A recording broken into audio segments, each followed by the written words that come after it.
Olá, bom dia, seja muito bem-vinda, muito bem-vindo. Eu sou o Diego Gimenez e o Veja Mercado desta terça-feira, 21 de novembro, já está no ar.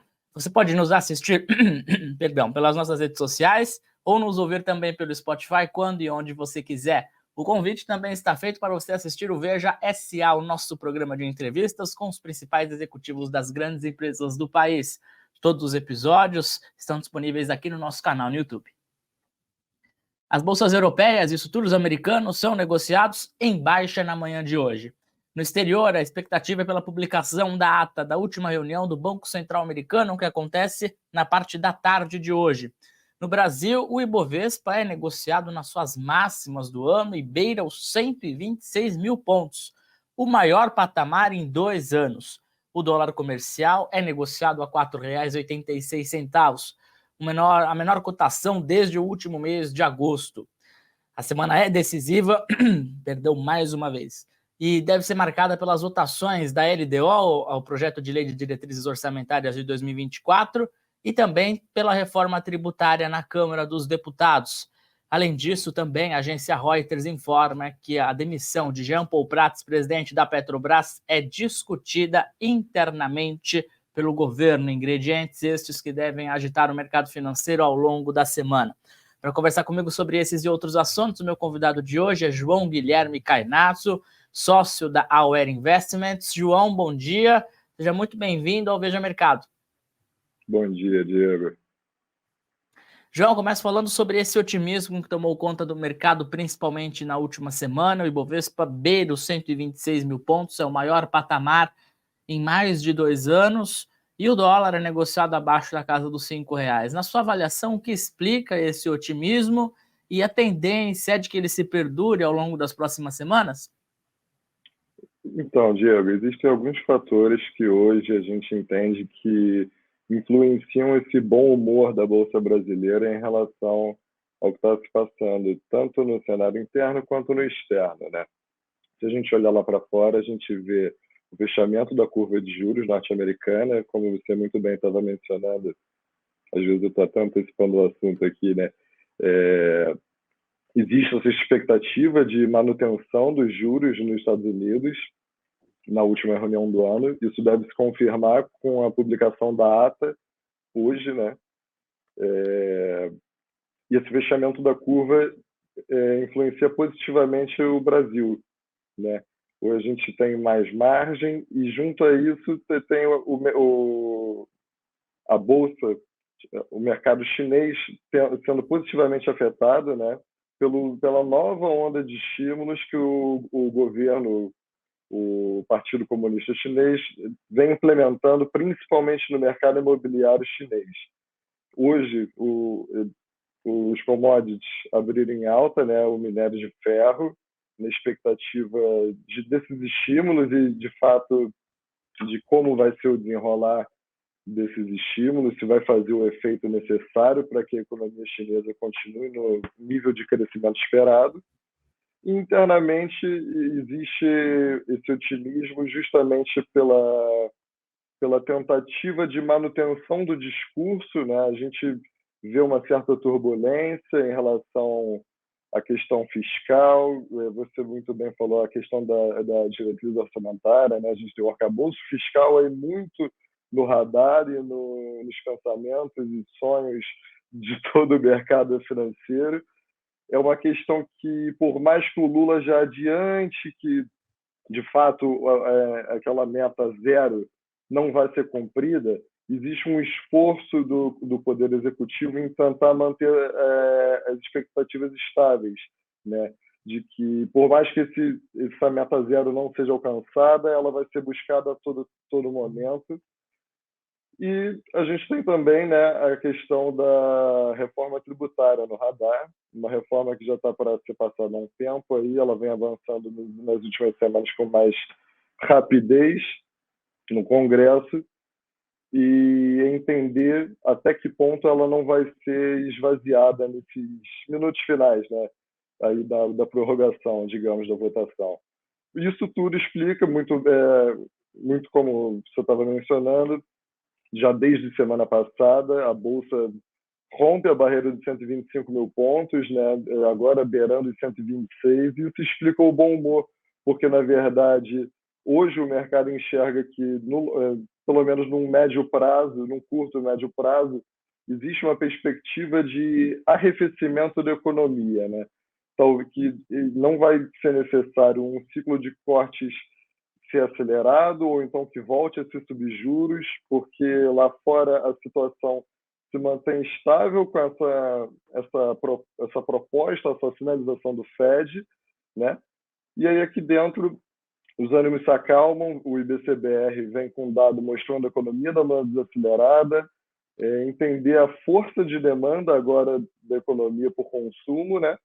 E entender a questão inflacionária. Mas a perspectiva, como tudo já vem indicando nas últimas semanas, é de um bom humor.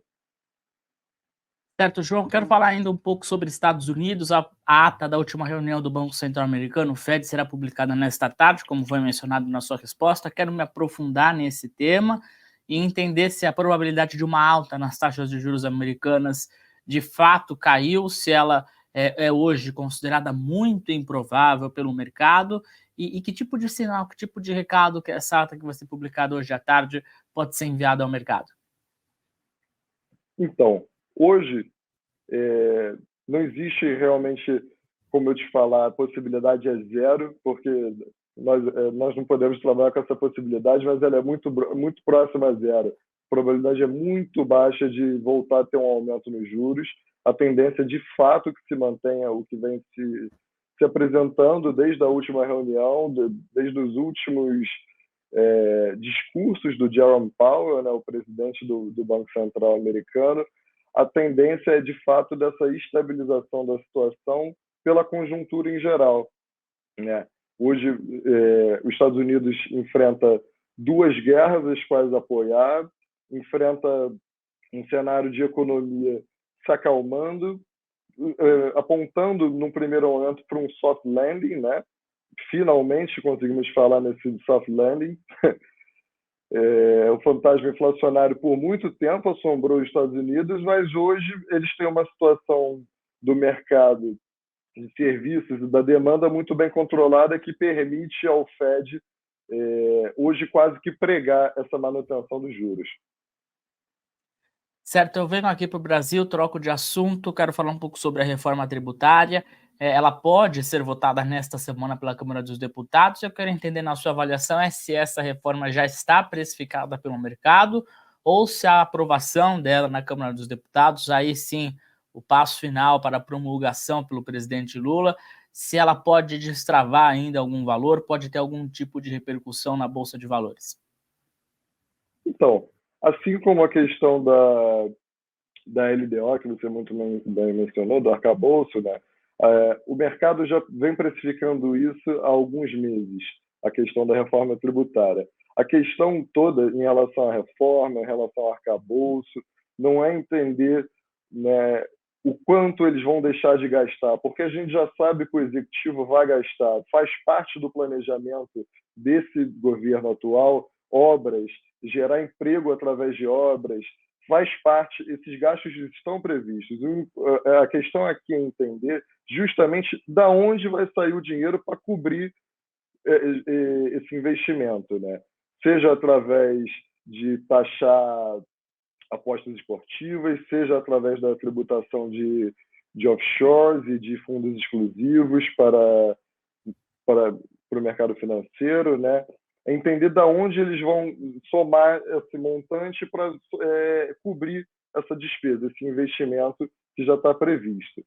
Mas, tendo isso em vista, entende que o mercado já precificou há um bom tempo, salvo resguardo alguma alteração muito grave, alguma alteração muito brusca nesses minutinhos finais da prorrogação, como eu disse, já está na cara do gol para ser aprovada, salvo alguma mudança muito brusca, algo que realmente venha a sinalizar para o mercado de que o esforço em promover uma reforma plena e completa não está sendo respeitado, salvo essa hipótese, hoje o mercado já tem muito bem precificado. João, em caso de aprovação da reforma tributária, nós teríamos em Brasília aprovado neste ano reforma tributária e arcabouço fiscal. Ao mesmo tempo, você bem disse na sua primeira resposta que os números de inflação no Brasil eles estão sob controle e que o IBCBR, que é considerado uma prévia do PIB, veio até um pouco abaixo do esperado, e eu acrescento nessa discussão que os números de serviços do Brasil também vieram abaixo do esperado pelo mercado. Existe espaço hoje, João, para que o Banco Central, o Copom, acelere os cortes de juros aqui no Brasil, para além do que o mercado já espera? Na conjuntura atual, eu não vejo margem para que o Roberto Campos Neto faça isso.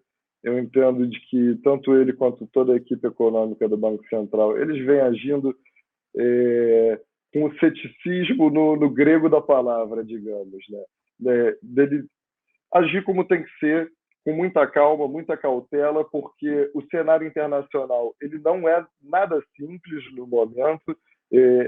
No nosso entendimento, o cenário geopolítico internacional ele nunca esteve tão inflamado nos últimos 30 anos, né? Realmente hoje você tem não só na Europa, não só no Médio Oriente, mas diferentes conflitos surgindo ao longo do globo que remontam um pouquinho um cenário de bipolaridade mundial, né? Voltando, remetendo à Guerra Fria, com um pouquinho mais de atividades, digamos, né? Atividades bélicas. Mas isso gera esse preciosismo do Roberto Campos Neto, ainda que tenhamos um arrefecimento da economia, ainda que tenhamos, de fato, essa inflação controlada, ainda que tenhamos um PIB caindo, serviços caindo, isso demonstra que o trabalho, o dever de casa do Banco Central está sendo muito bem feito, as perspectivas e condições internas estão melhorando gradativamente, como tem que ser feito, sem pressa, sem corridas, sem se antecipar, né? Colocar o carro na frente dos bois. Muito pelo contrário, está sendo muito sóbrio e sendo, inclusive, exemplo internacional a forma como o Banco Central brasileiro vem administrando a nossa política aqui. Ainda sobre Brasília, eu quero falar sobre a LDO, a Lei de Diretrizes Orçamentárias, que deve ser votada nesta semana na Câmara dos Deputados, com a meta de déficit zero para o ano que vem mantida, pelo menos por hora. Uma mudança nessa meta, João, na sua avaliação, pode jogar uma água no chope do mercado, nesse otimismo que a gente tem visto nas últimas semanas? De que forma que o mercado tem encarado esse objetivo da meta fiscal e a LDO como um todo? Então, foi como eu até mencionei brevemente numa outra resposta, eu acredito que o mercado já entendeu, o mercado já precificou, já deu. Não foi aquela notícia à primeira mão muito bem recebida, né? Porque é duro você ter o líder do executivo vindo a público dar certos tipos de declarações, mas logo em seguida você tem uma total empenho do Ministério da Fazenda, principalmente do Fernando Haddad, em demonstrar de que esse alvo vai continuar a ser perseguido, né? Não é um alvo que foi completamente abandonado. O mercado demorou a entender isso dessa maneira, mas o mercado hoje digeriu muito bem. Isso já está precificado. Entender, na verdade, o mercado agora segue muito atento a esses sinais que o governo dá, né? Porque é como se fosse uma relação ali de que o governo executivo ele tem que dar sinais para o mercado, para a bolsa, de que mantenham o bom humor por perto, de que mantenham, falando para o mercado financeiro, eu estou empenhado em manter minhas metas, eu estou empenhado em arrecadar mais, eu estou empenhado em aprovar as reformas necessárias, sejam ela tributária ou arcabouço fiscal, e manter a minha meta, por mais que essa meta, nesse momento, não pareça atingível. A gente entende nesse momento de que a meta zero não vai ser, num primeiro momento, atingida, mas ela vai ser a todo custo buscada, almejada. João, quero falar um pouco sobre a Petrobras, entender a sua avaliação sobre a nova política de preços dos combustíveis da estatal, que entrou em vigor no meio deste ano, levando em conta as notícias da agência Reuters que informam que o governo avalia a demissão de Jean Paul Prats da companhia. Como é que você tem enxergado esses primeiros meses de gestão da Petrobras, sobretudo a questão da política de preços, que é um tema sensível ao governo e ao mercado também.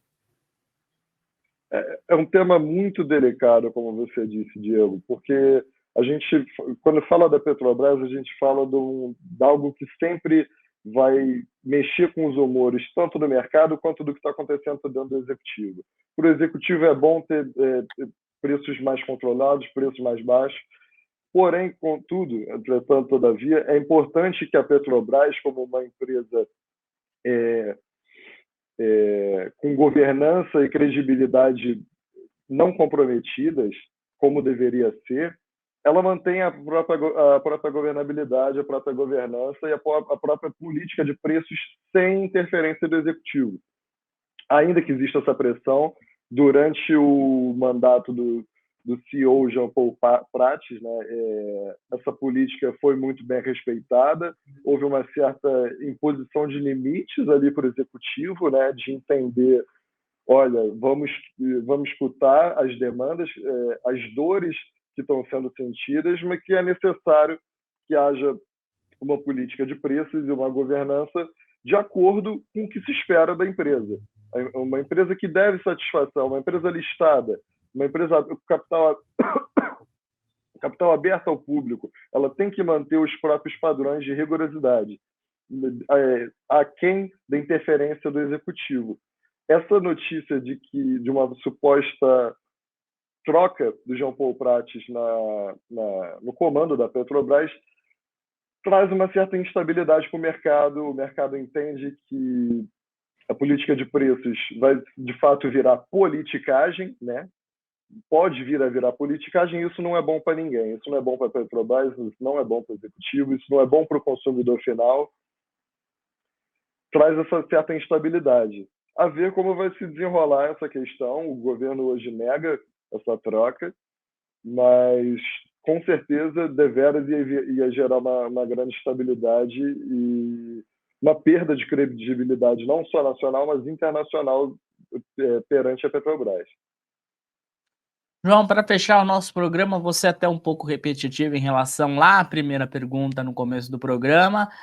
Eu quero acrescentar aqui, primeiro, se você acredita que o fluxo estrangeiro na Bolsa de Valores pode crescer até o final do ano em razão da conjuntura local e externa, e se esse rally que a gente tem observado nesse mês de novembro na Bolsa de Valores, se nada mudar, se o cenário continuar o mesmo, a tendência é que ele perdure até o final do ano, quem sabe o início de 24. Exatamente. A expectativa é de que esse rally perdure até o fim do ano, né? E respondendo a tua outra pergunta,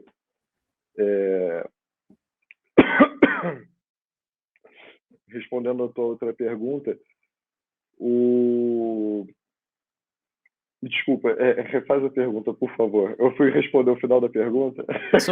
Sobre fluxo estrangeiro. Não, fique tranquilo. O Fluxo estrangeiro, se a tendência é que esse capital, esse fluxo aumente aqui na Bolsa também até o final do ano, junto com esse rally.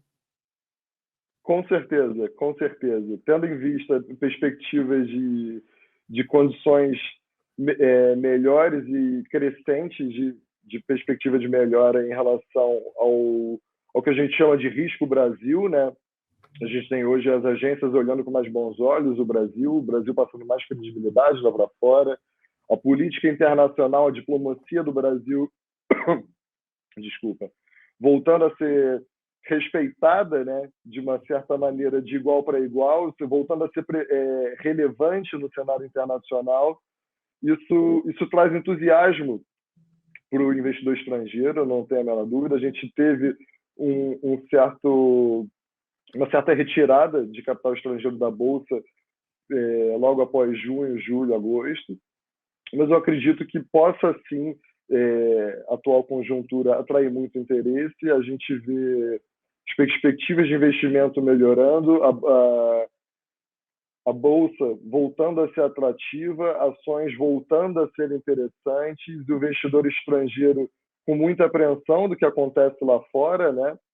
De entender realmente como é que vai ficar a economia norte-americana com esse fechamento de curva de juros, com essa essa total letargia do velho continente, né? A gente tem a Alemanha e Reino Unido em frangalhos, grandes potências que moviam o continente europeu.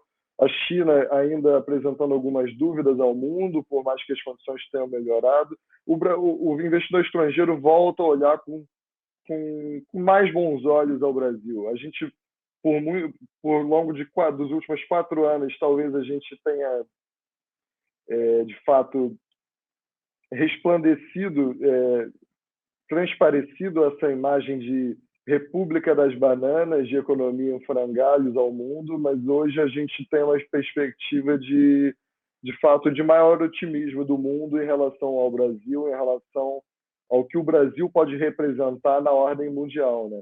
Hoje, inclusive, com um apetite do Brasil por esse movimento de se mostrar mais preponderante, mais dominante, tanto nas relações comerciais, tanto na sua estabilidade, governabilidade interna, quanto na sua, de fato, liderança em tratativas diplomáticas internacionais, como a gente vem vendo. Isso calma o investidor.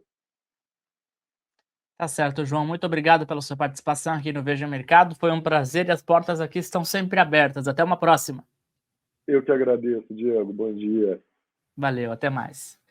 E antes de encerrar o Veja Mercado, vamos às últimas atualizações, é o que será assunto ao longo do dia.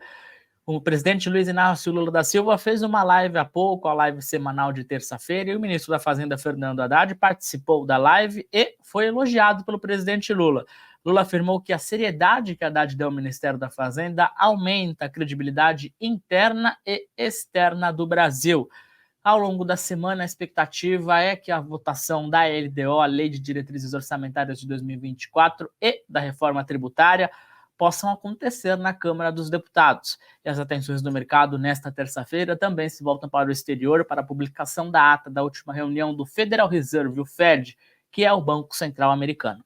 Passando brevemente pelos indicadores, o dólar comercial abre o dia em alta de 0,5%, cotado a R$ 4,87, enquanto os futuros do Ibovespa são negociados em queda de 0,5% nesta manhã. Ponto final nesta edição do Veja Mercado. Agradeço sempre a sua companhia, a sua audiência, e lembro que o nosso programa é transmitido de segunda a sexta nas nossas redes sociais, que você também pode nos ouvir pelo Spotify quando e onde você quiser. O convite também está feito para você assistir o Veja SA, o nosso programa semanal de entrevistas com os principais executivos das grandes empresas do país, que é publicado todas as terças-feiras na hora do almoço. Coloque aí na sua rotina. O Veja Mercado é oferecido pela JHSF e amanhã eu estou de volta aqui com vocês. Até lá!